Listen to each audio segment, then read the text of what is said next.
সবাইকে স্বাগত চ্যানেলের সাপ্তাহিক আয়োজন ব্যাংকিং ইকোনমি অ্যান্ড কোভিড-19 অনুষ্ঠানে। সঙ্গে আছি আমি মোহাম্মদ মাজেদুল হক। আজকে আমাদের সঙ্গে আলোচনায় যুক্ত হবেন doctor Nazneen Ahmed, economist and senior research fellow BIDS. আজকে আরও যুক্ত হবেন Toufiqul Islam Khan, senior research fellow, centre for policy dialogue. এবং আমাদের সাথে আরও যুক্ত হবেন Refayetullah Mirdha, senior staff reporter, the Daily Star. আপনাদেরকে আমাদের প্রোগ্রামে আসার জন্য এবং যুক্ত হওয়ার জন্য সবাইকে ধন্যবাদ। আমি প্রথমে ডক্টর নাজনীন আহমেদের কাছে জানতে চাচ্ছি যে এখন আনএমপ্লয়মেন্ট সিচুয়েশনটা ওয়ার্সেনিং এবং করোনাকালীন সময়তে 28 লাখ আনএমপ্লয়েড হয়ে গিয়েছে।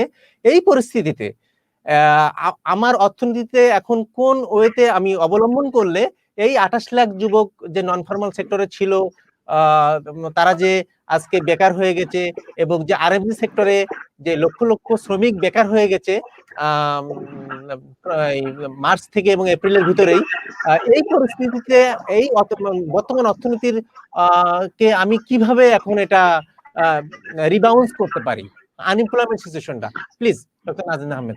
জি, ধন্যবাদ চ্যানেল এসকে আমাকে আমন্ত্রণ জানানোর জন্য। দেখুন, আনএমপ্লয়মেন্ট কিন্তু বাংলাদেশ নতুন সমস্যা না। আমরা গত অনেক বছর ধরেই যখন আমাদের প্রবৃদ্ধি বেশ ভালো হচ্ছে, আমরা যে জায়গাগুলোতে বলছি যে এই প্রবৃদ্ধির সুফলটা পেতে হলে এবং প্রবৃদ্ধির সুফল দেখতে হলে যে জায়গাগুলোতে আমরা মনোযোগ দিচ্ছিলাম, সেখানে আমরা ইনইকুয়ালিটির কথা বলেছি, অর্থাৎ বৈষম্য, ধনী দরিদ্রের বৈষম্য। যে বিষয়টি বারবার উঠে এসেছে সেটা হচ্ছে এই বুদ্ধের মাধ্যমে এই যে বৈষম্য কেন ধনী দরিদ্র আয়ের মাধ্যমে, অর্থাৎ আমাদের উন্নয়ন অনেক হয়েছে কিন্তু সেই উন্নয়ন কিন্তু কর্মসংস্থানের সুযোগটা সেইভাবে বাড়াতে পারেনি। সেটা না বাড়ানোর ফলে যেটা হয়েছে যে আমাদের আয় বৈষম্য বেশি রয়েছে। কাজেই আমাদের আনএমপ্লয়মেন্টের যে সমস্যাটা, প্রতি বছর মোটামুটি একটা হিসাব আছে যে প্রায় 20 লক্ষ নতুন ব্যক্তি শ্রমবাজারে ঢুকে, বা কেউ এটাকে 20 লক্ষ বলেন, এবং সেইখানে বেসরকারি সরকারি মিলিয়ে বিদেশে যারা মাইগ্রেট করেন সেগুলো মিলিয়ে 15 থেকে 16 লক্ষের মতো, সবচেয়ে বেশি যারা বলেন সেইটুকুতেও 15-16 লাখের মতো কর্মসংস্থানের সুযোগ তৈরি হয় স্বাভাবিক বছরে। বাকি 4 লক্ষ কিন্তু এমনি বছরেও তারা কাজের মধ্যে যোগ দিতে পারে না এবং এটা অ্যাকুমুলেটেড হচ্ছে বছর পর বছর। সেইখানে কোভিড-19 এর বাস্তবতা হচ্ছে নতুন ভাবে এখানে আনএমপ্লয়েড পিপল যুক্ত হয়েছে। আগে যারা ছিল তারা তো আছে, যেহেতু এখন অর্থনৈতিক কার্যক্রম স্থিরতার মধ্যে দিয়েছে, ফলে নানান দিকে কিন্তু আমরা কর্মসংস্থানের অভাব দেখতে পাচ্ছি এবং সেটা ফর্মাল কর্মসংস্থানে যেমন সমস্যা, ইনফর্মাল খাতে যারা দিনমজুর কিংবা ছোটখাটো ব্যবসা বাণিজ্য, ছোটখাটো ফেরিওয়ালা এরকম করে কাজ করতেন, তাদেরও কিন্তু কাজের অভাব লক্ষ্য করা যাচ্ছে। আর আপনি বলেছেন গার্মেন্টস শ্রমিক বেশ কিছু, প্রায় 300 গার্মেন্টস এর মতো বন্ধ হয়েছে। বিদেশ থেকে ফেরত এসেছে আমাদের অনেক যারা প্রবাসী যারা কাজ করতেন বিদেশে, রেমিটেন্স পাঠাতেন তারা। কাজেই এই আমাদের কর্মসংস্থানের পুরনো সমস্যাটাই আরো বড় করে দেখা দিয়েছে এবং এটি উত্তরণ খুব সহজ নয়। এ কারণে এটি উত্তরণের ক্ষেত্রে সোজা উত্তর হবে যে হ্যাঁ, অর্থনীতি যদি স্বাভাবিক হয় তাহলে হয়তো আমরা আবার আগের অবস্থায় যেতে পারবো এবং সেইখান থেকে আমাদের আরো ভালো করতে হবে। কিন্তু এই মুহূর্তে এই ক্রাইসিসের সময় অর্থনীতি কিছুটা রিবাউন্ড করার চেষ্টা করছে কিন্তু পুরো স্বাভাবিক হতে সময় লাগবে। কাজে সেই অবস্থায় এখন আয় বৈষম্য আসলে অনেক বেড়ে গেছে। যুক্তরাষ্ট্রের যে রিপোর্টটা করলো 2016 ভিত্তিক মনে হয়, সেটাতে দেখা যাচ্ছে গিনি কোএফিসিয়েন্টের মান এখন 0.498 এরকম সামথিং হবে। তা 0.5 এর উপরে গেলেই তো এটা খুব অশনি সংকেত আমার অর্থনীতির জন্য। তাহলে এই যে আমার আয় বৈষম্য যে বাড়তেছে, আয় বৈষম্যটাকে আমি রিডিউস করার জন্য, আমার মিনিমাইজ করার জন্য আমার পলিসিগুলো কি হওয়া উচিত? কারণ আমার যদি এইভাবে আয় বৈষম্য বেড়ে যায়, হ্যাঁ, আমি যে আমার গিনি কোএফিসিয়েন্টের এটা আমার জানা আছে, আমি ওই ক্ষেত্রে আপনার কাছে প্রশ্ন করতে চাই যে আয় বৈষম্যটা একটা, এটাই তো বললাম যে জি, আয় বৈষম্য বাড়ার মানে কি? তার মানে আমার অর্থনীতিতে অ্যাভারেজে কিন্তু আমার গ্রোথ হচ্ছে, কিন্তু ধনীর আয় যত বাড়ছে দরিদ্র মানুষের আয় তত বাড়ছে না। আর আয় আমার তখনই বাড়বে আমার কর্মসংস্থান। এটার সাথে কিন্তু খুব উৎপত্তিভাবে এটা জড়িত। উন্নয়নের সাথে সাথে কর্মসংস্থান, সেই ক্ষেত্রে কোভিড-19 ধরনের ক্রাইসিস করেছে এবং এই কারণে এখানে কিন্তু এই যে সরকারের এই প্রণোদনাগুলো যদি ঠিকভাবে আসতো তাহলে কিন্তু অর্থনীতির অনেক জায়গাতেই কাজের সুযোগটা থেকে অনেক মানুষের কিন্তু কর্মসংস্থানের সুযোগটা থাকতো।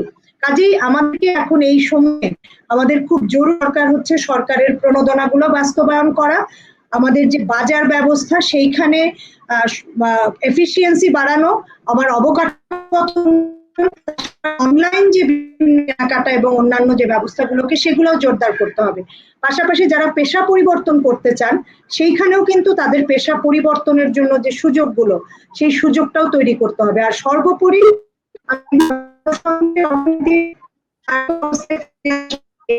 যদি স্বাস্থ্য ব্যবস্থা উন্নয়ন না হয় তাহলে কিন্তু আমরা সহজে আসলে ফিরতে পারবো না স্বাভাবিক অবস্থায়।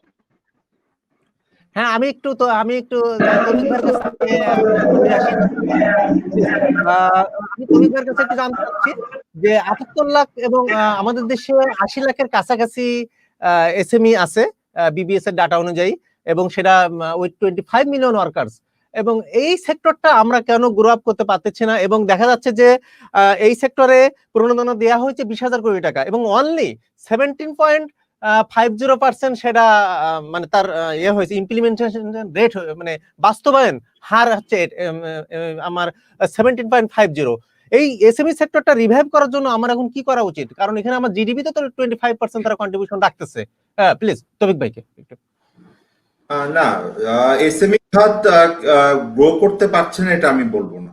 আমি মনে করি যে এটা এসএমই খাতই শুধু আমাদের জন্য। আপনি যদি যুক্তরাষ্ট্রের মতো বড় অর্থনীতির দিকেও তাকান তাহলেও কিন্তু আপনি দেখবেন যে সেখানে পুরো এই যে এখন প্রেসিডেন্সিয়াল ইলেকশন হচ্ছে, তো সেখানেও গিয়ে দেখবেন যে তারা সবাই বলছে যে এই মিডল ক্লাস এসএমই তে যারা আছেন তাদেরকে আরো শক্তিশালী করতে হবে, তাদেরকে প্রণোদনা দিতে হবে। তো বাংলাদেশের জন্য এটা সত্যি সমস্যাটা হলো যেই প্রক্রিয়ায় আমরা নীতি কাঠামোটাকে সাজিয়েছি সেই প্রক্রিয়ার নীতি কাঠামোর ভিতরে আসলে ক্ষুদ্র মাঝারি উদ্যোক্তারা এটার সুবিধা নিতে পারছেন। এইটা হলো বড় একটা মানে আমাদের মানে নতুন করে আমাদের এটা কিন্তু বুঝতে হবে। যেই দেখেন যে কারণ হলো পুরো প্রণোদনা প্যাকেজটার মধ্যে বড় অংশটাই কিন্তু একটা বাণিজ্যিক ব্যাংক ভিত্তিক ভাবে দেওয়া হয়েছে। এখন এসএমই খাতগুলো তো এমনিতেই একটা বড় চাপের ভিতরে থাকে, ব্যাংকগুলো থেকে তারা ঋণ পাবার ক্ষেত্রে অসুবিধা বোধ করেন। বাণিজ্যিক ব্যাংকগুলোও কিন্তু আপনি দেখবেন যে বৃহৎ শিল্পকে ঋণ দেওয়ার ক্ষেত্রে যত বেশি উদ্যমী মনোভাব দেখান এই ক্ষুদ্র মাঝারি যে উদ্যোক্তা আছেন তাদের ওখানে দেখান না। এখন যখন এই সংকট কালের মধ্যে এই যেই স্টিমুলাস প্যাকেজের কথা আমরা বলছি এটা বাণিজ্যিক ব্যাংককে বাস্তবায়নের জন্য দায়িত্ব দেওয়া হলো, তো বাণিজ্যিক ব্যাংকগুলোর তো এই কোভিড আসার আগেই কিন্তু পরিস্থিতি খুব ভালো ছিল না ব্যাংকিং খাতে। তো সেই বাস্তবতার ভিতরে নতুন করে এই পরিস্থিতিতে ঋণ দিয়ে সেই ঋণ রিকভার হবে কিনা সেইটাও কিন্তু বাণিজ্যিক ব্যাংকের জন্য একটা চিন্তার কারণ হয়ে গেছে। এখন সেইটা যখন আপনি তারা চিন্তা করছে তখন তারা ক্রেডিট হিস্ট্রি দেখছে। নর্মালি যেটা হয় যে ছোট উদ্যোক্তা মাঝারি উদ্যোক্তা যারা আছেন তাদেরকে ক্রেডিট হিস্ট্রিটা খুব লম্বা হয় না, তারা সাধারণত নিজেদের পুঁজি এবং ইনফর্মাল সেক্টর থেকে এই ধরনের জায়গা থেকে নেন। বিশেষত আমি যদি একেবারে ক্ষুদ্র উদ্যোক্তাদের কথা বলি তাদের জন্য এই ধরনের উদ্যোগ থেকে ঋণ নেওয়াটা একটা কঠিন হয়ে গেছে। আর একটা বড় বিষয় হলো যে নতুন উদ্যোক্তা যারা আছেন তারাই সাধারণত এই এসএমই খাতে নতুন করে যুক্ত হন, তারাই এটাকে চালিকা শক্তি হিসেবে কাজ করেন। এখন তাদের জন্য সমস্যা হয়ে গেছে ইনফর্মাল সেক্টর এখন আরো স্ট্রিক্ট রেগুলেশনের ভিতরে এটা নেওয়া। ফলে এই প্রক্রিয়ার ভিতরে আপনি যে কারণে বলছেন যে আমরা হয়তো অর্থ বরাদ্দ করার কথা অথবা একটা সীমা নির্ধারণ করছি, কিন্তু এটার বাস্তবায়নের দিকে কিন্তু আমরা কোনো সেই অর্থে বড় ধরনের ইতিবাচক প্রবণতা দেখি নেই। এখন এইটার পরিস্থিতি বিবেচনায় আসলে এসএমই খাতের জন্য প্রথমত নিঃসন্দেহে প্রণোদনা প্যাকেজকে আবার পুনর্বিবেচনা করবার দরকার আছে, এটাকে ফ্লেক্সিবল করা হবে কিনা সেটা দরকার আছে। এখন একটা রিস্ক হলো যে না সরকারের অ্যাকাউন্টে মানে সরকারের কাছে রাজস্ব অনেক আছে যে তারা ঝুঁকিটা বার্ডেন শেয়ার করবে, যেটা রিস্ক বার্ডেন আমরা বলি। আবার বাণিজ্যিক ব্যাংকগুলোরও অবস্থা নেই যে তারা সেই ভাবে দিতে পারবে। তো আমরা এখন একটা এই উভয় সংকটের মধ্যে পড়েছি যে এটা কি করব। আর পরিশেষে বিষয় হলো যে এসএমই উদ্যোক্তারাও যারা আছেন তাদের যেহেতু ক্যাপিটাল কম থাকে অর্থনৈতিক চাকা যদি দ্রুত ঘুরে না দাঁড়ায় তখন কিন্তু তাদের ফিরে আসাটাও একটু কষ্টকর হয়ে যায়, এই একই একই জায়গায় চলে আসে। কারণ বড় উদ্যোক্তারা কিছুদিন এই ক্ষতির মুখোমুখিটা হয়তো সহ্য করতে পারে, ক্ষুদ্র উদ্যোক্তাদের জন্য কিন্তু এটা কঠিন হয়। ফলে অর্থনীতি যত এই মানে আমরা বলছি আমাদের যে জীবন যে যাত্রা, এটা যদি সহজ না হয় তাড়াতাড়ি, বা এটা থেকে আমরা যদি একটা লেভেল পর্যন্ত আমরা রিকভার করতে না পারি, এই করোনা ভাইরাসকে একটা অন্তত আমাদের যেইটুক মানে সম্ভব অন্যান্য দেশ যেভাবে পাচ্ছে সেই জায়গাটাতে যদি আমরা নিয়ন্ত্রণ করতে না পারি তাহলে ফেরাটা আবার হয়তো মুশকিল আছে। এটা বিশেষত কোন কোন খাতের ক্ষেত্রে সত্যি, যেমন ধরেন আপনার hotel, restaurant, personal care, tourism, এই জায়গাতে কিন্তু তাদের ফেরত আসাটা কঠিন হবে। হ্যাঁ, ধন্যবাদ।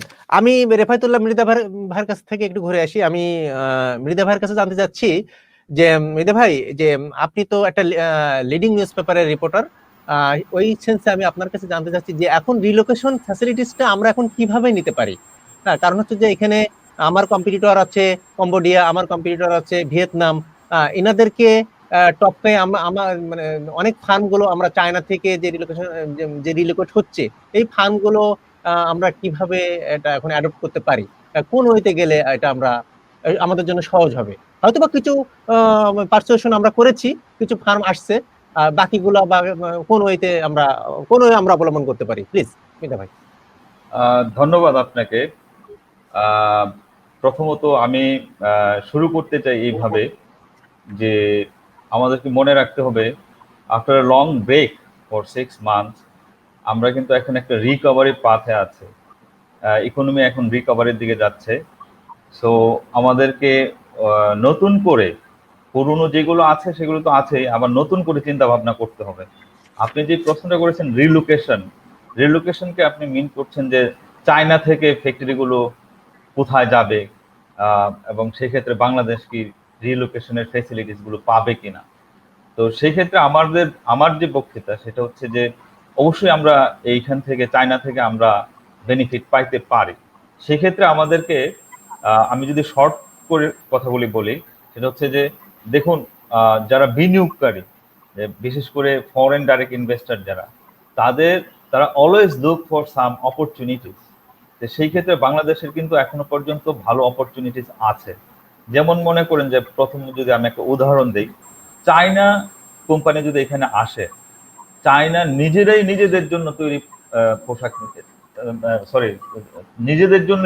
নিজেদের মার্কেটের জন্য কিন্তু এখানে জিনিস তৈরি করবে, কারণ চায়না নিজেই আমাদেরকে 97% প্রোডাক্টের জন্য ডিউটি ফ্রি দিয়েছে। এবং ইন্টারেস্টিং ব্যাপার হচ্ছে চায়না যেসব প্রোডাক্টের ক্ষেত্রে আমাদেরকে ডিউটি ফ্রি দিয়েছে সেটা অধিকাংশ হলো গার্মেন্ট প্রোডাক্ট। তো যেহেতু বাংলাদেশ গার্মেন্ট প্রোডাক্টের ক্ষেত্রে খুব ভালো, এবং চায়না জানেন যে China itself is a very big consumer of garment product, $350 billion তাদের ডোমেস্টিক মার্কেট। এবং ধারণা করা হচ্ছে 2025 সনের মধ্যে তারা $700 বিলিয়ন গার্মেন্ট প্রোডাক্ট তৈরি করবে। এর মধ্যে $350 বিলিয়ন হচ্ছে ডোমেস্টিক মার্কেট, আর $350 বিলিয়ন হচ্ছে ফর তাদের এক্সপোর্টের জন্য। এগুলো একটা। আরেকটা হচ্ছে আমাদের দেশে কিন্তু এখন এই রিলোকেশনের কথা আমি পার্টিকুলারলি যদি বলি, তাহলে আপনার দেখতে হবে যে আমাদের Bangladesh government specific country specific আপনার ইকোনমিক জোন প্রদান করেছে। একটা হলো চায়না ইকোনমিক জোন, তারপর হলো ইন্ডিয়ানদের জন্য একটা, জাপানিজদের জন্য। সো তিনটা কিন্তু অলমোস্ট মানে যদি চিন্তা করেন যে কাগজপত্রের দিক থেকে মোটামুটি একেবারে ফাইনাল স্টেজে আছে, বা ফাইনাল হয়ে যাচ্ছে, বা হয়তো বা এখন ডেভেলপমেন্টের কাজ চলছে কোনোটা। So it's a very big opportunity. But আমাদের যে জায়গাটা মিংলিং করতে হবে সেটা হচ্ছে যে আমাদের এখন লবি করতে হবে। লবি বলতে আমি মিন করতেছি না যে গভর্নমেন্ট টু গভর্নমেন্ট তো অবশ্যই থাকবে, কিন্তু আমাদের যেই জিনিসটা করতে হবে যে চাইনিজ ইনভেস্টর, জাপানিজ ইনভেস্টর, তাদের সাথে আমাদের ইন্টারপার্সোনাল কমিউনিকেশন, ইন্টারপার্সোনাল রিলেশনশিপটা ডেভেলপ করতে হবে, so that they are feel encouraged to shift their industries here. Industry কিন্তু এমনি আসবে না, তাদেরকে দুভাবে আগাতে হবে। একটা হচ্ছে তাদেরকে বুঝাতে হবে, আর একটা হলো তাদেরকে ইনসেন্টিভাইজ করতে হবে, so that they are lured to come here for with big investment. গতকালকে আমি দেখলাম একটা রিপোর্ট আমাদের কমার্স মিনিস্টারের সাথে আমাদের জাপানিজ অ্যাম্বাসেডর উনি বলেছেন যে ওনারা 2,500 যেটা জাপানিজ ইনভেস্টরদেরকে দেওয়া হয়েছে। তো সেই ক্ষেত্রে উনি বলছেন যে জাপানিজরা এখানে অটোমোবাইল ইন্ডাস্ট্রি করবে।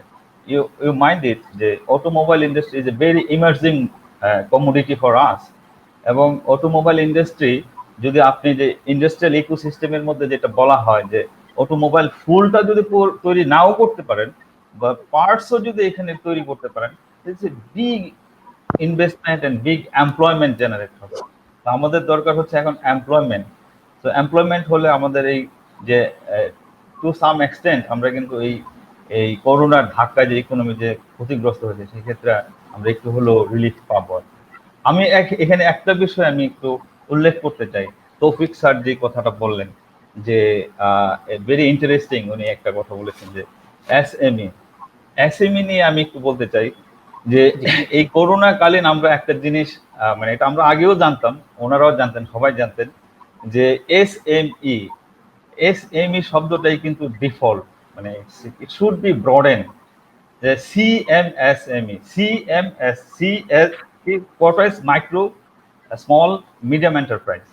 এখন দেখা গেছে বাংলাদেশের যে এসএমই যে ডেফিনেশন, সেই এসএমই ডেফিনেশন আমাদের অনেকগুলো মানে ভুল ভ্রান্তি আছে বলতে আমি বলছি না যে ভুল আছে, but it needs amendment definition. যেমন বাংলাদেশ ব্যাংক এক ধরনের এসএমই ডেফিনেশন মেনটেন করে, এসএমই ফাউন্ডেশন এক ধরনের ডেফিনেশন মেনটেন করে, এবং আপনি নিজেও বলেছেন যে এসএমইতে আমাদের হাইয়েস্ট এমপ্লয়মেন্ট কত এই 88 লাখ ইউনিট অফ এসএমই, হ্যাঁ এমপ্লয়মেন্ট তো বেশি।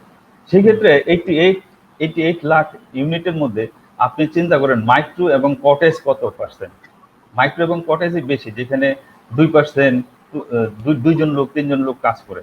সো তাদের যে ফাইন্যান্সিং, যে চ্যানেলিং অফ ফাইন্যান্স ওই মাইক্রো এবং কটেজ, এটা কিন্তু ডিফারেন্ট। তারা কিন্তু ব্যাংকিং চ্যানেলে ওইরকম লোন বা ফাইন্যান্সিং হয় না। সেক্ষেত্রে তারা হয়তো লোকাল এনজিওর কাছ থেকে অথবা লোকাল কোনো মানে যে কোনো বডি থেকে তারা এই টাকাটা নিয়ে থাকে, লোকাল কোনো এজেন্ট ব্যাংকিং এর কাছ থেকে নিয়ে থাকে। সো এই যে এখন যে এসএমইদের জন্য যে ফান্ডিং করা হয়েছে 20,000 কোটি টাকা, সেটা কেন এখনো ডিসবার্সমেন্টের প্রবলেম তৈরি হচ্ছে? আমার মনে হয় এই জায়গাটাই হলো সবচেয়ে বড় প্রবলেম তৈরি হচ্ছে। ব্যাংকের তারা রিস্ক নিতে চায় না, আর ওদের যে ফাইন্যান্সিং চ্যানেল, সেই চ্যানেলটা মেনটেন করা হচ্ছে না। এই মাইক্রো এবং কটেজ ইন্ডাস্ট্রি যারা লার্জ ইউনিট, তাদের তো ব্যাংকিং চ্যানেল আছেই, তারা বেনিফিটেড হচ্ছে। হ্যাঁ ঠিক আছে মেধা ভাই, আপনার কাছে আমি একটু পরে আসবো। আমি একটু নাজনীন আপার কাছে জানতে চাচ্ছি, সেটা হচ্ছে যে লার্জ ইন্ডাস্ট্রি গুলা এবং লার্জ ইন্ডাস্ট্রি এবং এক্সপোর্ট ওরিয়েন্টেড সেক্টর গুলোতে স্টিমুলাস প্যাকেজ বাস্তবায়নের হার 100% বা 80% এর কাছাকাছি। সেখানে মার্জিনাল ফার্মার এবং মার্জিনাল ট্রেডার্স যারা আছে ওনাদের জন্য যে 3,000 কোটি টাকা আছে সেটা হচ্ছে যে অনলি 10% এর কাছাকাছি। এই যে এখন বাস্তবায়নের হার, এই আমার ইকোনমি রিকভারিটা করার জন্য, করোনা রেভেজড ইকোনমিকে আমাকে রিভ্যাম্প করার জন্য তো আমাকে মার্জিনাল ফার্মারের কাছে যেতে হবে এনিহাউ। এখন এটা কি শুধু ব্যাংকগুলোই মানে এই চ্যানেলটা শুধু ব্যাংকই এই চ্যানেল হতে পারে, না আপনার নন ব্যাংকিং ফাইন্যান্সিয়াল ইনস্টিটিউশন এটা হতে পারে? নাজনীন আপনার কাছে একটু জানতে চাচ্ছি যে এটা কেন আমরা এখনো ল্যাগ পয়েন্টে কেন আছি? না, প্রথম কথা হচ্ছে তো কৃষকদেরকে হেল্প করার জন্য স্পেশালাইজড ব্যাংক আছে, কৃষি ব্যাংক আছে বহুকাল থেকে কৃষকদেরকে হেল্প করার জন্য। এছাড়াও যারা প্রান্তিক চাষী তারা কিন্তু সবসময় ব্যাংকের কাছে যান না, তারা বিভিন্ন এনজিওর কাছ থেকে তাদের যে ইমিডিয়েট নিডটা, তারা বিভিন্ন ধরনের এনজিও বা তারা কাজ করে বিভিন্ন এলাকায়, তাদের কাছ থেকে লোন নেন। আপনি সাউদার্ন বেল্টে যান তাহলে দেখবেন যে সেখানে অনেক ছোট ছোট এনজিও আছে যারা ফার্মারদের সাথে কাজ করে, বীজ সরবরাহ করছে, আবার সেটার জন্য ঋণ দিচ্ছে, ঋণ আদায় করছে। এই ধরনের অপারেশনে কিন্তু প্রচুর এনজিও আছে। কাজেই ক্রাইসিস 5,000 কোটি টাকার কৃষির প্রণোদনা দিলেন, পাশাপাশি কিন্তু কোটি টাকা সেখানে বলা হয়েছে, যেটা এই ধরনের মাইক্রো ফাইন্যান্স যারা করে বা এনজিও যারা আছে তাদের মাধ্যমে বিতরণ হবে, এবং সেখানে কৃষকরাও সেখান থেকে নিতে পারবে। কাজে কৃষক শুধুমাত্র অন্টারপ্রেনার, এনিবডি যারা এটাকে সুদসহ ফেরত দিতে পারবেন, যাকে ইভালুয়েশন করে বোঝা যাবে যে তার ঋণ ফেরত দেওয়ার ক্ষমতা আছে, তারাই সেটা নিতে পারবেন। কাজেই এইখানে এটা মানে অনুভূত হয়েছে যে শুধু ব্যাংকিং চ্যানেলে দিয়ে কিন্তু এই ক্ষুদ্র কৃষকের কাছে পৌঁছানো যাবে না। আর তাছাড়া ক্ষুদ্র কৃষকের যে প্রয়োজনটা হয়, আপনি এবছর গত 2 বছরের অভিজ্ঞতা থেকে সরকার যেটা করেছে, যে ইউজুয়ালি কি হয়, ধান কাটার পরে ছোট কৃষকরা কিন্তু ইমিডিয়েটলি তাদের লেবারের খরচ, ধানের যখন ধান পাকে তখন যে কীটনাশক এবং অন্যান্য খরচগুলো, এগুলো তারা বাকি রাখে এবং ইমিডিয়েটলি ধান বিক্রি করে। তবে দেখা যায় কিন্তু ধানের ভালো দাম পায় না। এই বছর আপনি দেখবেন যে ধানের দাম কিন্তু তারা ভালো পেয়েছে। এটার একটা কারণ যখন ক্ষুদ্র চাষীদের কাছে যাতে কিছু থাকে, যে তারা কিছুদিন ধানটা অন্তত শুকানো পর্যন্ত তারা এই, তার ফলে কৃষকরা কিন্তু এবার ধানের তুলনা করি সেই তুলনায়। কাজেই মার্জিনাল কৃষককে হেল্প করার জন্য সরকারের যে স্পেশালাইজড চ্যানেল আছে, আর এই মার্জিনাল কৃষকদের অনেকেই কিন্তু বিভিন্ন এনজিওর সদস্য। সরকারের যে আমার বাড়ি আমার খামার প্রকল্প আছে, সরকারের যে পিকেএসএফ এর মাধ্যমে যে কাজ করছে, সেইখানে নানান ধরনের প্রকল্পগুলো আছে। প্রকল্পগুলো কিন্তু মধ্যে আপনি দেখবেন যে সরকারের প্রণোদনার সাথে যুক্ত পল্লী সঞ্চয়, সেখানে 50 টাকার প্রণোদনা দেওয়া হয়েছে, পল্লী পিকেএসএফ প্রণোদনা।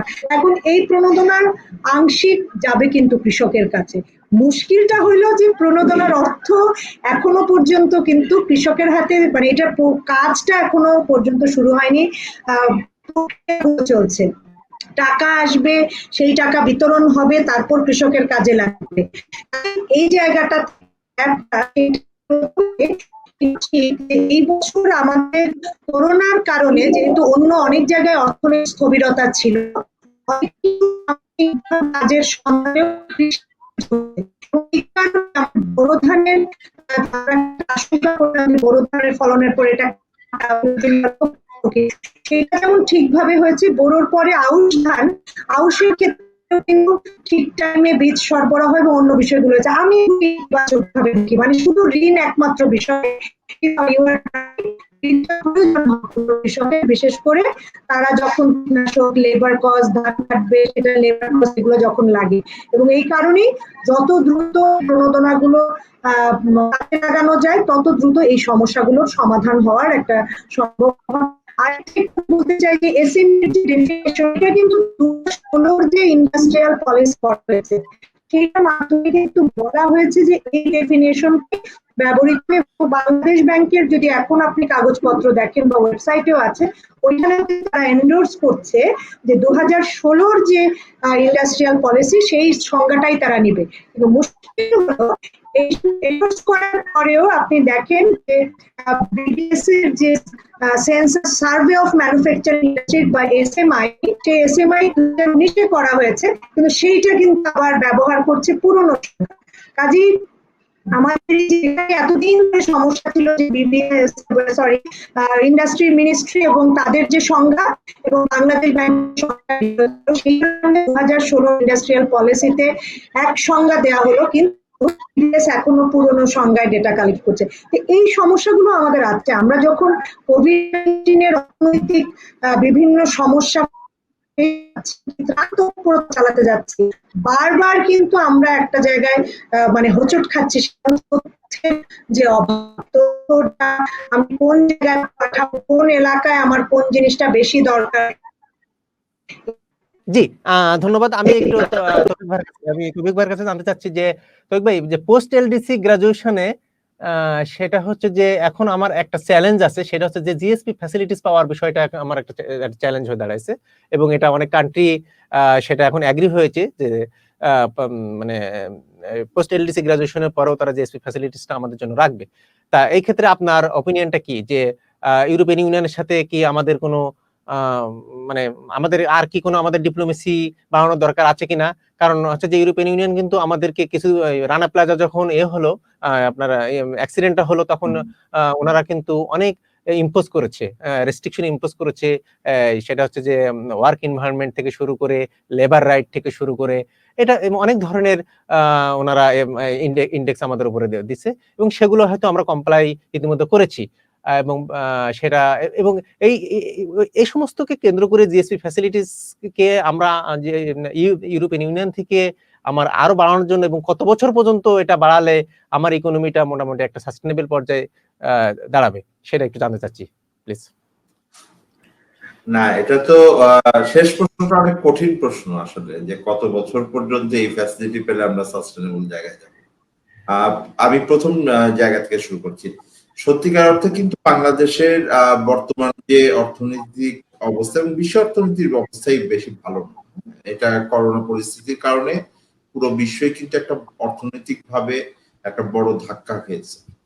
এখন আমার ধারণা যে বাংলাদেশের একটা বড় সুযোগ আছে যে এই ধরনের প্রক্রিয়ার ভেতরে আগানো, যেখানে আমরা আমাদের যে স্বল্পোন্নত দেশ থেকেই যে আমাদের আসার যে সময়সীমাটা ছিল যে 2024 সালে, যেটা 2021-এর যখন হবে আগামী বছরই কিন্তু এটা হবে, সেই সময় একটা কিন্তু সুযোগ আছে যে তারপর একটা ভালনারেবিলিটি প্রোফাইল করা হয়, প্ল্যান করা হয়। সেই সময় বাংলাদেশ হাতে সুযোগ থাকবে হলো যে তাদের আর্গু করা এই অর্থনৈতিক পরিস্থিতিকে তুলে ধরে এবং সামাজিক অগ্রগতির সূচকগুলোকে তুলে ধরে যে এইটাকে আরেকটু পেছানো যায় কিনা। আমার মনে হয় যে এইটা এখন আমাদের চিন্তা করার দরকার আছে। হয়তো আমি শুনেছি ইভেন যারা জাতিসংঘে যেই কমিটিটা, এটা committee for development policy CDP যেই আছেন, তারাও এটাকে যে বিবেচনার ভিতরে রাখছেন এটা নিশ্চিত, কারণ পুরো অর্থনীতির ভিতরে আছে এবং স্বল্পোন্নত দেশগুলোতে একটা বড় ধাক্কা খাবে। তো সেই সুযোগটা আমার মনে হয় যে প্রথম বাংলাদেশ এটা নেওয়া উচিত এবং সেক্ষেত্রে বড় যদি আমি বলি যে আমাদের বাধা বা পিছুটান কোথায় আছে, পিছুটানটা আছে হলো রাজনৈতিক জায়গাটা থেকে।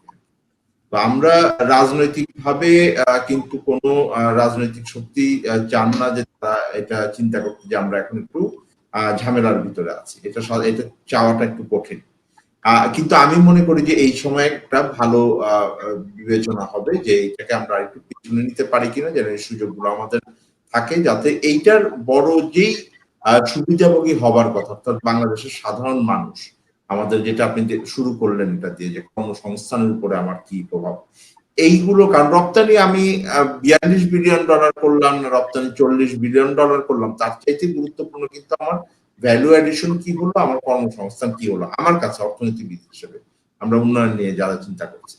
তো সেই জায়গাটাতে আমার মনে হয় যে এই সুযোগটা নেওয়া উচিত। সরকারের ভিতরে এই চিন্তাটা এসছে বলে আমরা শুনেছি, আমি মনে করি এটা পার্সু করা উচিত। দ্বিতীয় হলো যে এই সময়টাকে কাজে লাগানো উচিত, সরকারও শুরু করেছেন, এটাকে এক্সপ্লয়েট করা উচিত, যে আস্তে আস্তে আমাদের এক্সপ্লোর করা যে বাইল্যাটারালি আমি আসলে এই জিএসপি ফ্যাসিলিটি বলি, দ্বিপাক্ষিক ভাবে আমরা যে ফ্রি ট্রেড এগ্রিমেন্ট বলি, এই ধরনের বিষয়গুলোকে আমাদের এখন নেগোসিয়েশনের ভিতরে আনতে হবে। এইটার একটা কিন্তু শুধুমাত্র এটার একটা রাজনৈতিক প্রক্রিয়া না, শুধুমাত্র একটা ডিপ্লোমেসির প্রক্রিয়া না, এখানে অনেকগুলো টেকনিক্যাল ব্যাপার আছে। এটার প্রভাব কি হবে আর সেটা বিবেচনা করতে হবে। সেই যে জিএসপি ফ্যাসিলিটি দিবে তার শর্ত কি থাকবে, সেই ধরনের বিষয় বিবেচনার আছে। ফলে সার্বিক এবং সেটার জন্য অনেকগুলো আমাদের র্যাটিফিকেশনের দরকার আছে। এখন জিএসপি প্লাস সুবিধা নিতে হলে বাংলাদেশ কিন্তু এখনো সবগুলো যেই শর্ত সাধারণভাবে আছে ইউরোপিয়ান ইউনিয়নের ভিতরে, এইটা কিন্তু বাংলাদেশ এখনো পূরণ করে না। তো সেই জায়গাগুলোকেও আপনার বিবেচনার দরকার আছে। আবার ইউরোপিয়ান ইউনিয়নের থেকে কিন্তু একটা বড় অংশীদার আমাদের যে রপ্তানি, যুক্তরাজ্য আলাদা করে বের হয়ে গেছে ব্রেক্সিটের পর। তো তাদের সাথে আমাদের নেগোসিয়েশনের আলাদা জায়গা আছে। আর সবচেয়ে বেশি হলো তো আমরা অবশ্যই তো আমাদের যুক্তরাষ্ট্রের বাজারে তো অনেকদিন ধরে আমরা এটা পাচ্ছি না, সেইটাকে একেবারে আমার মনে হয় না যে হাল ছেড়ে দেওয়ার ব্যাপার আছে। তবে বড় জায়গায় যেটা আমরা এই আলোচনার ভিতরে আসলো যে আমাদের অন্যান্য বাজারগুলোকে এক্সপ্লোর করার সুযোগ হয়েছে। এখন চায়না আমাদেরকে 97% জায়গায় ডিউটি ফ্রি দিয়েছে, ইন্ডিয়াতেও আমরা এলডিসি হিসেবে পাচ্ছি। তো এই বাজারগুলোকে আরো বেশি এক্সপ্লোর করার সুযোগ আছে বলে আমি মনে করি। জি, ধন্যবাদ। আমি মৃধা ভাইয়ের কাছ থেকে জানতে চাচ্ছি যে মৃধা ভাই, যে আমার অর্থনীতিতে যে এখন এটা আরএমজি সেক্টরে কিছুদিন আগে যেটা করা হয়েছে, যে মোবাইল ব্যাংকিং এর মাধ্যম দিয়ে স্যালারি ডিসবার্সমেন্টটা করা হবে। এবং আমার কাছে যেটা মানে পত্রপত্রিকা পড়ে যেটা আমার কাছে মনে হয়েছে, যে সব ইউনিট এটা বাস্তবায়ন করে নাই, কিছু ইউনিট করেছে, এবং এর ভিতরে অনেক এলিগেশন আমরা দেখতে পেয়েছি। তা আপনার মতে কি বলে, আপনার ওপিনিয়নে জানতে চাচ্ছি যে আমার আরএমজি সেক্টরের যে ওয়ার্কার গুলো আছে, ওনাদের যে স্যালারিটা, মান্থলি স্যালারিটা যদি আমি মোবাইল ফাইন্যান্সিয়াল সার্ভিসের মাধ্যমে দিতে পারি, এতে এতে তাহলে তারা ফাইন্যান্সিয়াল ইনক্লুশনের ভিতরেও আসতে পারে, ব্যাংকগুলো ব্যাংকগুলো প্রফিট একটা লাভের দিকে যেতে পারে, একটা যেহেতু তাদের একটা আপনার একটা এটাকে বলা হয় যে ইনকাম। হ্যাঁ, সুতরাং আপনার মতে কি বলে যে এই সেক্টরটা কি আসলে টোটালি এখন মোবাইল ফাইন্যান্সিয়াল সার্ভিসে আনাটা এখন করোনাকে শুধু কেন্দ্র করে না, ভবিষ্যতের কথা চিন্তা করে এই ওয়ার্কার গুলো কি আমি এখন মোবাইল ফাইন্যান্সিয়াল সার্ভিসের ভিতরে আনাটা কতটা হবে সেটা?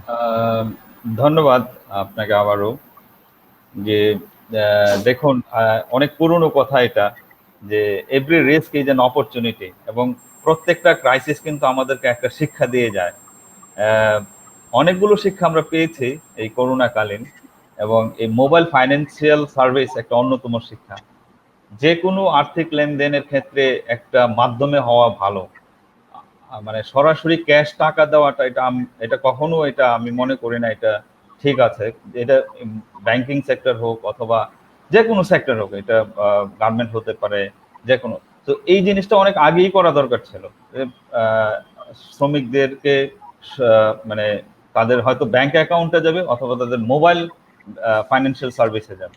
তো সরাসরি ক্যাশ দেওয়াতে অনেক রিস্ক আছে, এইখানে ট্রান্সপারেন্সির অভাব থাকতে পারে। আপনারা খেয়াল করবেন, আমি একটা অনেক পুরনো উদাহরণ দিচ্ছি, এটার কুফলটা কি আমাদের, এটা মানে এবং সুফলটা কি। কুফলটা হচ্ছে অনেক আজ থেকে প্রায় 10-15 বছর আগে মাসের প্রথম 5 দিন, 5 তারিখ পর্যন্ত, 6 তারিখ পর্যন্ত অলমোস্ট অনেকগুলো গার্মেন্ট ফ্যাক্টরির সামনে কি হতো, টাকা ছিনতাই হইতো। কি করতো ম্যানেজার, কি করতো ব্যাগ ভর্তি করে টাকা নিয়ে যেত শ্রমিকদেরকে বেতন দেওয়ার জন্য। তো দেখা যাইতো যে যখন যেদিন বেতনের দিন ছিল, ম্যানেজার কি করতো ওই টাকার ব্যাগটা নিয়ে ওই ফ্যাক্টরিতে যাইতো। ফ্যাক্টরিতে যাওয়ার আগে হয়তো বা ওদের যোগ সারস থাকতে পারে, কেউ হয়তো ম্যানেজারকে গুলি করলো, এলোপাতারি গুলি, ম্যানেজারের গায়ে লাগলো না, বা টাকার ব্যাগ ছিনতাই হয়ে যেত, শ্রমিকদেরকে টাকা মানে দেওয়া হতো না। তো এইভাবে কিন্তু শ্রমিকদেরকে ওয়ান কাইন্ড অফ ডিপ্রাইভ করা হয়েছে অনেক দিন, অনেক ফ্যাক্টরিতে। সবাই করছে আমি বলবো না সেটা, বাট এই ধরনের ঘটনা কিন্তু অনেক হয়েছে। এটা সামান্যতম একটা উদাহরণ দিলাম। এরকম অনেক মানে মানে যেগুলিতে ট্রান্সপারেন্সি নাই পেমেন্টের ক্ষেত্রে, সেগুলো ঘটনা ঘটেছে কিন্তু। তো ওই যে মোবাইল ফাইন্যান্সিয়াল সার্ভিস, এটা আমি মনে করি ইটস ভেরি গুড আইডিয়া, এটা খুবই ভালো হয়েছে। এবং বিশেষ করে নারী শ্রমিক যারা, তারা যদি তাদের এম্পাওয়ারমেন্টের কথা আমরা বলি, কিন্তু নারী শ্রমিক যখন বেতন নিয়ে বাসায় ফিরে, সে তো 2 টাকা ওইখান থেকে খরচ করতে পারে না, সে তার হাজবেন্ড তার কাছ থেকে নিয়ে যায়, অথবা তার যে কেউ তার কাছ থেকে নিয়ে যেতে পারে। সো সেই ক্ষেত্রে এই মোবাইল ফাইন্যান্সিয়াল সার্ভিসের কারণে সে নিজেও ক্ষমতায়িত হলো এবং নিজের ইচ্ছা মতো খরচ করতে পারবে। এবং আমি মনে করি এই উদ্যোগটা খুবই ভালো হয়েছে। আপনি যে কথাটা বলেছেন যে সব ফ্যাক্টরিতে এখনো হয় নাই, এটা হয়েছে সব ফ্যাক্টরিতে। কারণ ফ্যাক্টরিতে যদি এখন এই ফাইন্যান্সিয়াল সার্ভিস চালু না করে, তাহলে সে তো বেতন দিতে পারবে না।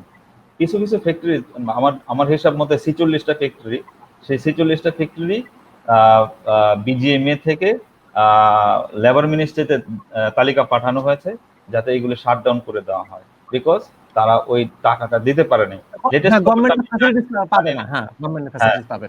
হ্যাঁ, সেটাই। তো এইটা এপ্রিল পর্যন্ত বলা হয়েছিল যে এপ্রিলের মধ্যে আপনাদেরকে এই ফাইন্যান্সিয়াল সার্ভিস অ্যাকাউন্ট এটা খুলতে হবে। এখন যদি না খুলে, তাহলে তারা সরকারি সুযোগ সুবিধা পাবে না, তারা বঞ্চিত হবে। ওই সুবিধা যাতে পায়, সেইটা থেকেই এখন মোটামুটি সবাই এটা দেওয়া শুরু করেছে।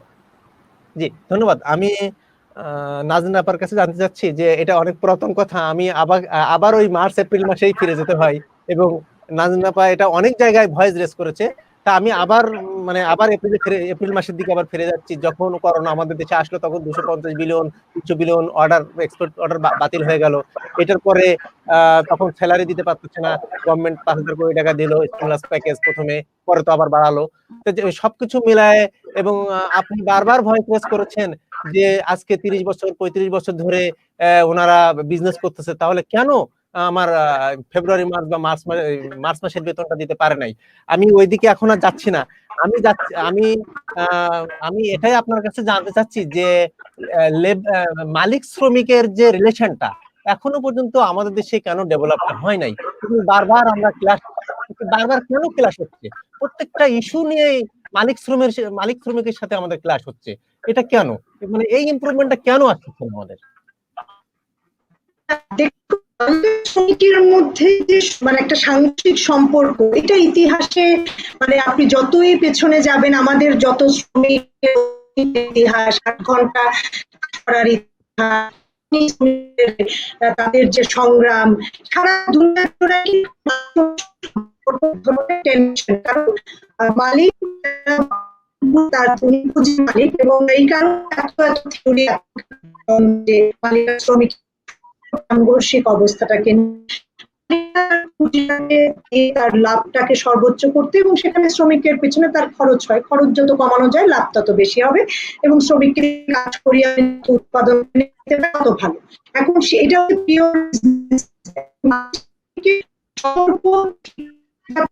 যাতে অধিকার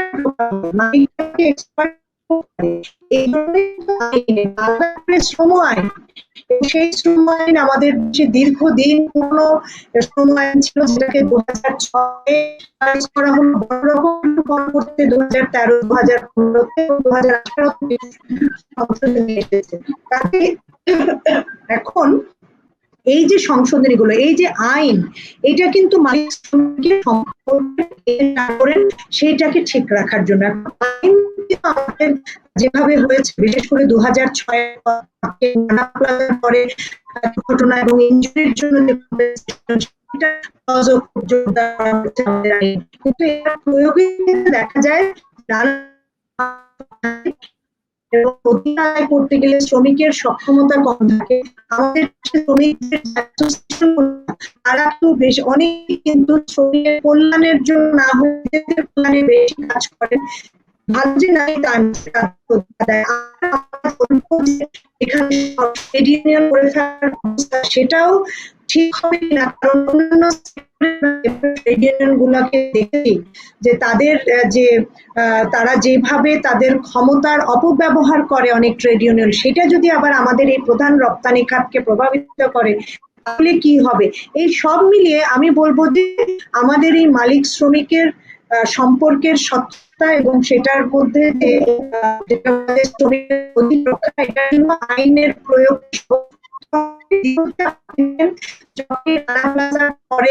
এবং অ্যাকর্ড এখন তারা চলে গেছে, যত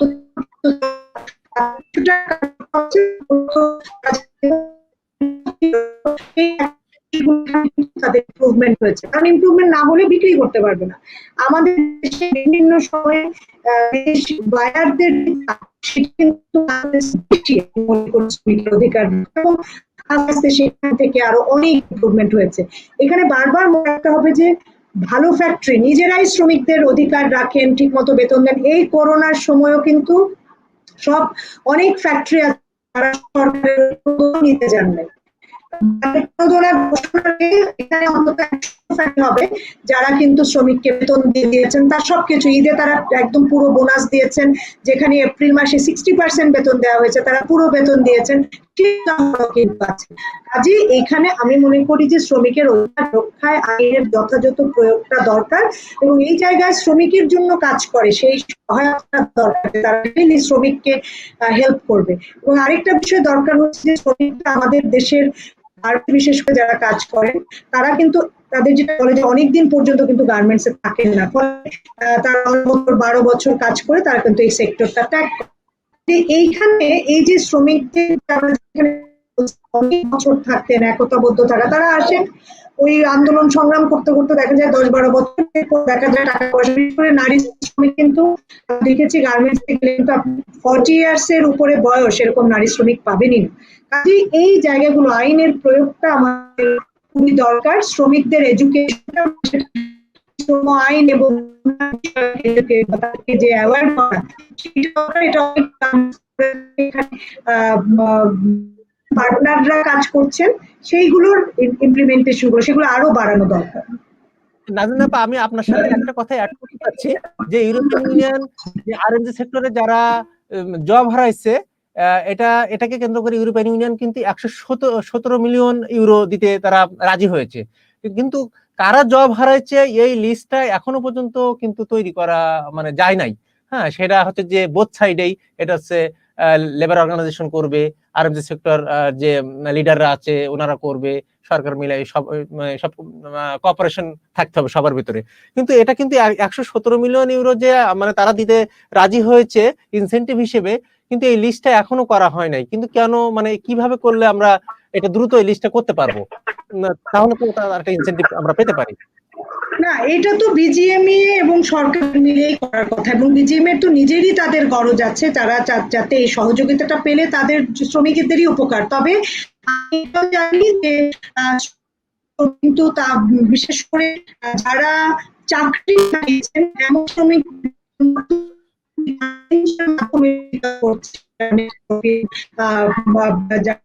বায়ার তারা অন্য চ্যানেলের মাধ্যমে না দিয়ে, আমি গতকালই একটা সংস্থার সাথে একটা ওয়েবিনারে কথা বলছিলাম, বেতন সেটা তারা দিয়ে যাবেন। এই ফান্ডটা তারা পেয়েছেন কিন্তু ইউরোপের একটা কমিউনিটি, সেখান থেকে। কাজে আমি যেটা বলতে চাই যে এখানে বিজিএম এরই এই শ্রমিকদের তালিকা করে এবং সেটার সহযোগিতাটা নেওয়া। তো আমরা পুরোনো অর্ডার গুলো ফিরে আসছে, এখন ইউএস এর বাজারেও আমাদের প্রথম স্থানে এসে এই অগাস্ট মাসে। কাজে এগুলো আমাদের কিন্তু আরেক ধরনের সিগন্যাল দিচ্ছে যে দেখে মনে হচ্ছে তত দুর্বল না, কিন্তু ওনারা কেন দুর্বল সেজে থাকতে চান সেইটা আমার কাছে কষ্ট, কারণ ওনারা তো এই যে খুব সহজেই ঘুরে দাঁড়িয়েছেন এখন এবং দাঁড়াচ্ছে অনেক ফ্যাক্টরি। আমাদেরকে চিন্তা করতে হবে যে আমাদের যে এন্টারপ্রেনারশিপ, আমাদের যে এই যে আমি শক্তিশালী, সবাই মনে করে যে শক্তিশালী হইলে সরকারের এত প্রণোদনা, ক্যাশ সাবসিডি, কর্পোরেট ট্যাক্সের ইত্যাদি ইত্যাদি, আমার মনে হয়, এটা আমার ব্যক্তিগত ধারণা। কাজে এই জায়গাটাতে আমি মনে করি চিন্তার পরিবর্তন দরকার। এটা কিন্তু আমি মনে করি যে অনেক মালিকের মধ্যে, অন্যদের মধ্যে এটা আশা করি বড় শক্তিশালী মালিক তারা ভিতরে যারা দুর্বল বা যারা মিডিয়াম ক্যাটাগরির বা ছোট ফ্যাক্টরি আছেন তাদেরকে হেল্প করা উচিত। এটা শুধু সবকিছু হলে সরকারের কাছ থেকেই নিতে হবে এমন তো কোনো কথা না। না, ঠিক আছে, আমি একটু জুট সেক্টর, আমরা জুটের আমার 1973 সালে 90% এর কাছাকাছি আমার আমি জুট এক্সপোর্ট করেছি। সেটা কিন্তু এখন ওই স্ট্যাটিস্টিক্স আমার নাই জুট সেক্টরে। আবার রিসেন্টলি আমার 25,000 ওয়ার্কার লেড অফ হয়ে গেছে 25টা ইউনিট বন্ধ করাতে। তো জুট সেক্টরকে আমরা কিভাবে রিভাইভ করতে পারি এখন, বা এটা কি পিপিপি এর আন্ডারে দিতে পারি কিনা, দিলে কি আমরা কি এটা প্রফিটেবল পর্যায়ে যেতে পারবো কিনা, একটু সংক্ষেপে। না, আমি দ্রুত কয়েকটা কথা বলি। একটা হলো যে আমাদের 1970-এর দশকের অবস্থা এখন নাই। আমাদের এক্সপোর্টের মানে আকার অনেক বেড়েছে, ফলে 90% জুটে থাকার কোনো কারণ নেই। তবে স্বাভাবিকভাবেই মানে পাটের যেই সম্ভাবনাটা ছিল এটা আমরা পুরোপুরি কাজে লাগাতে পারিনি, এইটা হলো বাস্তবতা। ফলে সেই বাস্তবতার ক্ষেত্রে কিন্তু আবার দুটো চিত্র আছে, মুদ্রার এপিটোপিট আছে। মুদ্রার এপিটোপিটটা হলো যে রাষ্ট্রীয় খাতে যেই পাট শিল্প আছে, সেই রাষ্ট্রীয় খাতের পাট শিল্প কিন্তু খুব ভালো অবস্থায় চলছিল। এখন এটার জন্য দায়ভারের কারণে অনেকগুলো পাটকল বন্ধ করে দেওয়া হলো। এখন এইটার দায়ভার কার? এটা কি ম্যানেজমেন্টের সমস্যা, দুর্নীতির সমস্যা, নাকি সরকারের পক্ষ থেকে একটা ব্যবসায়িক যেই দক্ষতার দরকার থাকে সেই দক্ষতার সমস্যা? আর সেইটা নিয়ে তো অনেক বিতর্ক বিশ্লেষণের প্রয়োজন আছে বলে আমি মনে করি। যেটা গুরুত্বপূর্ণ হলো সেটা হলো যে আমরা আসলে সত্যিকার অর্থে পাট শিল্পের অবস্থা কি।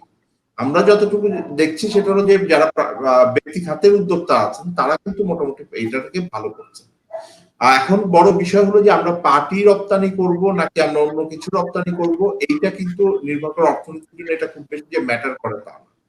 ভালো হয় হলো পাট রপ্তানি করতে পারলে এই কারণে, কারণ এর সাথে আমার ব্যাকওয়ার্ড লিঙ্কেজে আমার যারা কৃষক আছেন তারা জড়িত আছেন, ফলে তাদের জন্য এটা একটা প্রণোদনা হবে, তাদের এই সুফলটা পাওয়ার কথা। যেটা গুরুত্বপূর্ণ সেটা হলো যে এই যে এখন এই শিল্পগুলো বন্ধ হয়ে গেল, এই শিল্পগুলোকে আবার পাট সেক্টরেই চালু করতে হবে এমন কিন্তু কোনো কথা নেই। যদি আমরা অন্যান্য যেই আমাদের ইন্ডাস্ট্রি আছে, আমাদের তো জমির পরিমাণের সমস্যা আছে, আমার তো মানে আমাদের ইনফ্রাস্ট্রাকচারের সমস্যা আছে, ফলে এই ইনফ্রাস্ট্রাকচারকে যদি কাজে দিয়ে আমি অন্য সেক্টরকেও আমি তৈরি করতে পারি, তাহলেও কিন্তু আমি মনে করি এই সম্ভাবনাটা আছে। যে এখন আমরা তো গাড়ি উৎপাদনের কথা চিন্তা করছি, আমরা মোটর সাইকেল উৎপাদন করছি, আমরা মোবাইল তৈরি করছি।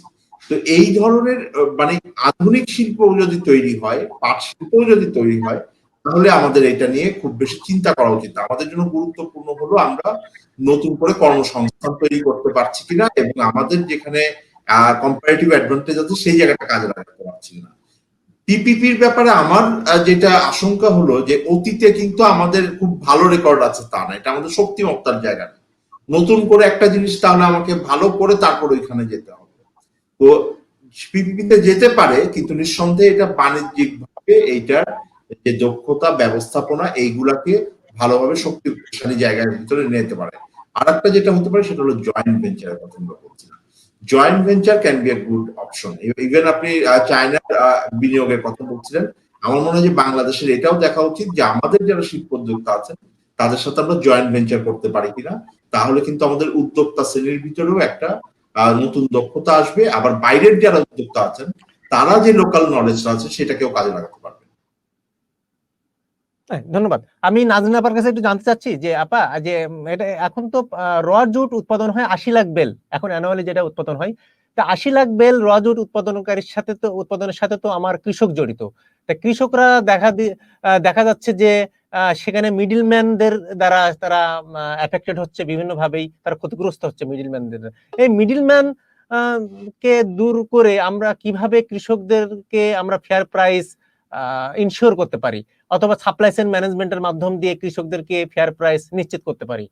নাজনীন আপা একটু সংক্ষেপে বলবেন কি? শুনতে পারি, মাঝখানে একটু নেটওয়ার্ক সমস্যা ছিল। যেটা জি জি আপা, এখন আমার আমার অ্যানুয়ালি বাংলাদেশে রজট উৎপাদন হয় এখন 80 লাখ বেল। এখন কিন্তু কৃষক আমি জড়িত বুঝতে এটার সাথে। ছিলেন হয়তো সেটা আমিও কিন্তু পাটের কথা বলছি যে এখন এই যে সরকারি ফলগুলা যে বেশি, তারপর গুলো ক্ষতিগ্রস্ত হচ্ছিল, অন্যদিকে এই সুবিধা যে কৃষকের কাছে গেছে তা কিন্তু না, বড় কৃষকের কাছ থেকে যারা সংগ্রহ করে, যারা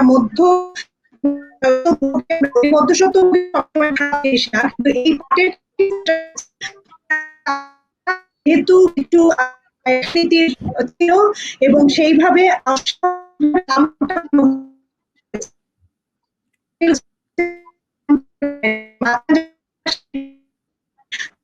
দেখা গেছে যে সেইখানে কিন্তু দাম তাদের কাছে সুবিধাটা গেছে। কৃষক প্রায় অনেকেই মনে করছে যে না, এখন হয়তো পাটের দাম কম হওয়া মানে কৃষক দাম কম পাবে। আমি মনে ওই মাঝখানে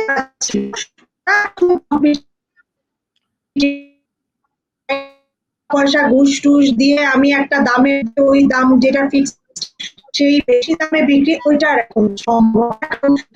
এখন যখন কিনবে তারা কম্পিটিটিভ প্রাইসেই কেনার চেষ্টা করে। আমি মনে করি বছর পাটের কৃষক থেকে কিভাবে হ্যালো হ্যালো, শুনছেন আমাকে? হ্যাঁ, আমি একটু মৃধা ভাইয়ের কাছ থেকে ঘুরে আসি। মৃধা ভাই, আমি আপনার কাছে জানতে চাচ্ছি যে আপনি সংক্ষেপে বলবেন যে করোনা রেভেজ ইকোনমিকে প্রমোট করার জন্য আরএমজি সেক্টরকে আমি কিভাবে এখন লিড দিতে পারি, কারণ আরএমজি সেক্টর তো আমার মানে ইকোনমিতে, আমার জিডিপিতে হিউজ কন্ট্রিবিউশন আছে। এখন সেটা আমি মানে সরকারের পক্ষ থেকে বা প্রাইভেট সেক্টরের পক্ষ থেকে এটা কিভাবে ওনাদেরকে আমরা এখন লিড দিতে পারি? লিড দিলে আমার যে ক্ষতিগ্রস্ত হয়েছে আরএমজি সেক্টরটা, সেই আরএমজি সেক্টর সেই ক্ষতিটা আমরা পুষিয়ে নিতে পারবো। সংক্ষেপে বলবেন, আমাদের সময় খুব সংক্ষিপ্ত।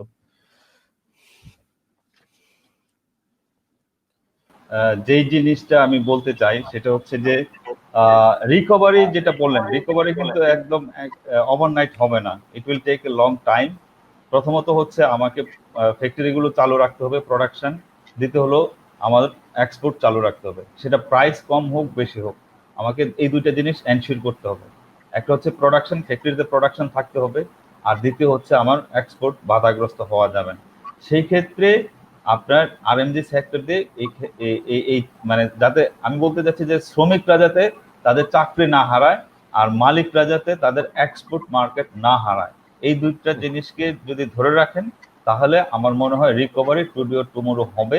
সেটা হয়তো প্রাথমিকভাবে প্রথম 6 মাসে একটু স্লো হবে, পরবর্তীতে আরো আস্তে আস্তে হবে। আমি আপনাকে যে জিনিসটা বলতে চাচ্ছি সেটা হচ্ছে যে আপনার এই যে এলডিসি গ্রাজুয়েশনের কথা বলছিলেন, এটাও একটা রিকভারির একটা ওয়ে। সেটা হচ্ছে আমাদের কাছে যে যে ডেটা আছে, মানে ইউএস মার্কেটে আমরা 15.62% টেরিফ ফেস করেও কিন্তু আমাদের এখানে এক্সপোর্টের দিকে আমরা অনেক এগিয়ে আছি। তার মানে কি, এটা বোঝাচ্ছে যে tariff is not a big issue, যদিও আমরা এখনো মনে করতেছি যে বিগ ইস্যু, বাট এটার একটা সলিউশন হয়তো আসবে সামনে। সেই ক্ষেত্রে আমি যেটা সাজেশন দেই, 3টে জিনিসের সাজেশন আছে। একটা হচ্ছে যে আপনার প্রোডাক্টের কোয়ালিটি মাস্ট ইমপ্রুভ করতে হবে, মাস্ট। প্রোডাক্টের কোয়ালিটি যদি এদিক সেদিক হয়, বায়াররা কখনো আসবে না যখন আপনার গ্রাজুয়েশনটা হবে। দ্বিতীয় হচ্ছে যে আপনার ক্যাপাসিটি বিল্ডিং যদি না হয়, আমার যদি প্রোডাক্টই না থাকে, তাহলে আমি কি এক্সপোর্ট করবো? আমার ক্যাপাসিটি বিল্ডিং করতে হবে। তৃতীয় হচ্ছে স্মল, মাইক্রো এবং মিডিয়াম এন্টারপ্রাইজ যেগুলো গার্মেন্ট সেক্টরে, এইগুলোকে আরো স্ট্রেংথেনিং করা, so that they can grow. Thank you. হ্যাঁ, থ্যাংক ইউ আমিদ ভাই। আমি তৌফিক ভাইয়ের কাছে একটু সংক্ষেপে জানতে চাচ্ছি, 1 মিনিটের ভিতরে বলবেন তৌফিক ভাই, যে আমার করোনা রেভেজ ইকোনমিকে আমাকে রিভাম করার জন্য আমি কি পলিসি নিতে পারি, সেটা আরএনজি সেক্টর হোক বা এগ্রি সেক্টর হোক, 2 সেক্টর নিয়ে আপনি বলতে পারেন সংক্ষেপে। শুনেন, সবচাইতে বড় বিষয় হলো, একটা হলো আমাদের যতটুকু প্রণোদনা আসছে এটাকে তো বাস্তবায়নের জায়গা আছে, কিন্তু যেটা নিয়ে আমরা কথা বলছি না সেরকম দুটো বিষয় আমি বলি আপনাদের। একটা হলো আমাদের কর আদায়ের পরিমাণ বাড়াতে হবে। আমাদের যারা কর ফাঁকি দিচ্ছেন, সেই কর ফাঁকি দেওয়ার যদি আমি রোধ করতে না পারি, তাহলে এই রিকভারির জন্য যারা প্রাপ্য মানে সুযোগ পাবার যাদের কথা, সেই সুযোগটা তারা পুরোপুরি পাচ্ছেন না, কারণ সরকারের সেই আর্থিক সক্ষমতা নাই। দ্বিতীয় যেটা আছে সেটা হলো যে সরকার, আমি খুবই খুশি যে আমরা বাজেটের সময় বলেছিলাম যে তাদের যে সরকারি ব্যয়ের ক্ষেত্রে প্রাধিকারের উপর নির্ভর করে ব্যয় করতে পারেন, কিন্তু একই সাথে যেটা গুরুত্বপূর্ণ সেটা হলো সরকারি ব্যয়ের ক্ষেত্রে সুশাসন রক্ষা করা। এই আমরা যাই প্রণোদনা দেই না কেন, আমরা যাই সরকারি ব্যয় করি না কেন, এটাকে যদি আমরা সঠিকভাবে ব্যয় না করতে পারি, এটাকে যদি আমরা অপচয় করি, এটার ভিতরে যদি দুর্নীতি থাকে, তাহলে এই রিকভারির জন্য আমরা যত দ্রুত আশা করছি তত দ্রুত আমরা এখান থেকে বের হতে পারবো না। আর বের হলেও এটার সুবিধা কিছু সংখ্যক মানুষের কাছে থাকবে, আমরা যেটা বলি বড় পরিসরে এটার সুবিধা বাংলাদেশের জনগণ পাবে না। জি, ধন্যবাদ। তবে আমি একটু নাজিন আপার কাছ থেকে জানতে চাচ্ছি যে আপা, আমাদের যে গভর্নমেন্ট যে স্টিমুলাস প্যাকেজ যেটা দিয়েছে এবং যে মানিটারি পলিসি প্রোগ্রাম যেটা নেওয়া হয়েছে, যে চিপ মানি ইনজেক্ট করার জন্য, মানি ফ্লোটা বাড়ানোর জন্য, আপনার মতে কি বলে যে মানিটারি যে পলিসি প্রোগ্রামটা, এটা কি আর রিভাইজ করার দরকার আছে, না আমার এটা দিয়েই আমার মোটামুটি কাভারেজ হবে অন ইয়ারের জন্য? সংক্ষিপ্ত 30 সেকেন্ড 40 সেকেন্ডের ভিতরে বলবেন ম্যাডাম। হ্যাঁ ম্যাডাম।